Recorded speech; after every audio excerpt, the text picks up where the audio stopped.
ururka caafimaadka ee kalkaal ayaa deegaanka Awrbogays waxa ay ka hirgelinayaan isbitaal halkaasi dhismihiisa laga bilaabay sida faafahinta warkan oo Cabdikariin Olol kaga soo diray magaalada Laascaanood.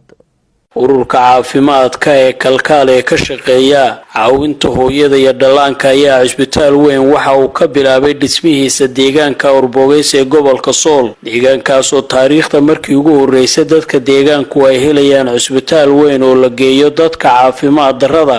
deegaankooda ay soo waajahdo in hooyada iyo dhallaanka gaar ahaan urureydu ay ugu dhintaan dhiigbax iyo nafaqo darro. ugu horreynna waxaa halkaasi looga mahadceliyay jaaliyadihii Soomaaliyeed ee ku deeqay in dadka reer Awrbogays ay helaan goob caafimaad.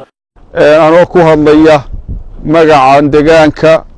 oo Garaad Cabdullaahi Maxamed Guuleed ah waxaan aad iyo aad u soo dhaweynaynaa gabdhaha Ilaahay khayrka siiyay ururka kalkaal dadaalka badan iyo juhdiga badan ku bixiyay in magaaladani hesho isbitaal seeskii baa la dhigay shaqadii baa bilaabantay إن شاء الله تعالى وحن رجين دونا إن إسلا كسعته إلى أي وقت أي كدمان دونته. وأنا الكاسي كهذا الشيء قدومي أجود أورك كلك. وقول كيجي هاي إن الصومالية قبلها خرط كل ما نيجي وحلقة قبته. جارهان قبل ذا SSC وعدو ضيعان. مركز شغلة بلعبه مال بالغ بلعبه. taas waa aan uga bilowna markuu ugu horeysay weli Awrbogays waxaan rajaynaynaa meel kasto goboladan kamid ah markaan kaafino inaan Soomaaliya dhinaceeda kale intana tagno. waxa weey dadka Soomaaliyeed oo jooga Mareykan oo magaalooyinka jooga state of Virginia oo aniga aan deganahay Minnesota iyo Ohio waa dad in loo duceeyaa raba dadkaas. waxa weey dadkaas ayaa suurtagelay maanta in halkan joogno. labaad iyo mar saddexaad Ilaahay baa mahad iska leh. mar labaad waxaan u mahad celinayaa gabdhaha ururka kalkaal family-gayga Soomaali suurtageliye dreamkaygii iyo balantaydii inaan ka soo baxay idinka suurtageliye la'aantii waxba iyo suurtoobeen. marka waxa muhiim ah inaan inaguna wax istarno dadku iska naxaan ay wax isla qabsadaan waxaan waan isla wada leenahay waxa la rabaa lahaashahana inaynu aad u dareenno aan garab iyo gacanba ku siino qof kasta oo wax ka qabanaya aad iyo aad ba u mahadsantihiin reer Awrbogays iyo reer Widwid kullu waxaan ugu mahad celinayaa soo dhaweynta kuwa soo ururiyay Soomaaliyeed aad ka soo ururiseen ee muslimnimada iyo Soomaalinimada ku bixiyay dhamaan kuwii soo bixiyay waan halkan uga mahad celinaynaa hadaan nahay reer Awrbogays waan u mahad celinaynaa waxaan leenahay halkaad ka soo saarteen wax qabiilay idin galiyo waana soo gaarsiiyeen gabdhihii waanad mahadsantihiin dalkiina iyo dadkiina ma wuxuu qabateen dad Soomaaliyeed baatiina waanu helay nafsigii وانا لك كرقادي كربدي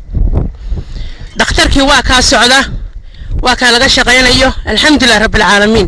waanu taaganahay rag iyo dumar dhalinyaro waanu ka shaqeynaa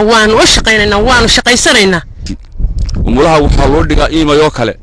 ulufka ka badan saddex waxay ku aasan waa sida foosiyo sheegay sadarto dhexda lagu siyaas ulufka ka badan saddex waxay ku aasan aqoon dhiman lahayn taladu way ka ambanaysaa mana ilbuxniki baadiyaha ari ku raaca isaga abaar iyo cod aar ku keenan amba noogu socotaa diyaarna waxaan u nahay hadaan reer Awrbogaysanahay inaan wixii ka dhiman anagu buuxinaa gabdhahaas waxay soo qabtay wixii ka dhiman aanu buuxinaa arrintii intaas ay ku kooban tahay nahay ururka horumarinta Awrbogaysed waxaanu ka ballan qaadaynaa horta xoogayga inaanu ku darsanno isbitaalka waxa kale oo ka ballan qaadaynaa inaanu ku darsanno qurxintii dhirtii dhakhtarku in allaale iyo wuxuu geed u baahan yahay inaanu anagu haddaanu nahay ururka horumarinta Awrbogaysed inaanu kafayno halka ururka kalkaal halkan ugu soo booqday noo wada isbitaalka mar hore iyo haddaba aad soo booqday aad iyo aad baan ugu mahad celinaynaa waxa weeye aad iyo aad baan mahadsantihiin waxaad noo keenteen hadiyad aad iyo aad u qaaliya. Cabdikariin Olol SBC magaalada Laascaanood.